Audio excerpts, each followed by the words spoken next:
So in 2020, Professor Mike Richards wrote a paper that established the need for community diagnostic centres.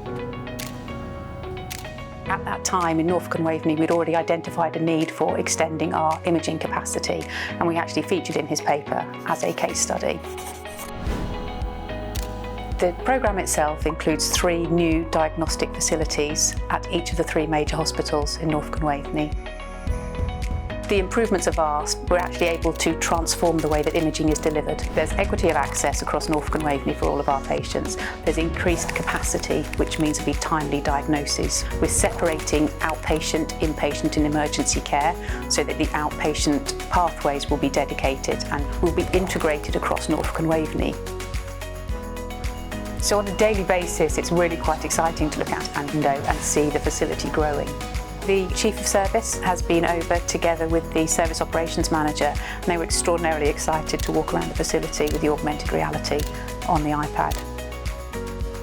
So Gamma AR is a software which basically utilises augmented reality and 3D visuals to superimpose out on site what it should look like in its finished state.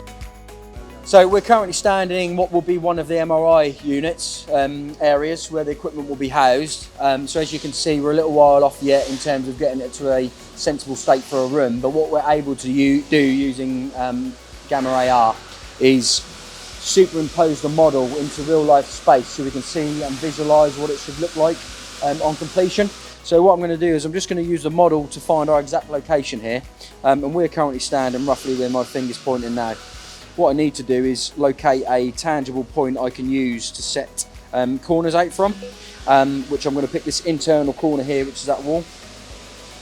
What it will then enable me to do is to scan the floor, which will give me a level plane to work from, and I then need to set the point up onto the wall so it knows exactly where we are in the room. And that's done by a few taps of the button. So what it now shows on the screen is what the room will look like once it's finished. And we're able to either reduce or increase the level of design, so you can either see the current state or the finished state in a bit more detail. So as I move round here, for example, and look to the area of construction, as I increase the opacity, you'll start to see the walls. You'll see there's a door formed here, and if we walk into the doorway and look through here, you'll see the MRI. So we're currently standing in the control room of the MRI. And as you can see, if I now reduce the level of design, you can see what we've got there is currently obviously a construction project. And as I increase the levels again, you'll see it turns into more of its finished state. So having something like this that we can all use to visualise what the end product will be just helps from a quality control perspective, but also to manage people's expectations and key stakeholders. It's important to us because we have so many other elements of this programme that need to be delivered. It's also quite nice for the staff because actually see it coming to life and starting to learn how that facility is going to look just helps get people engaged.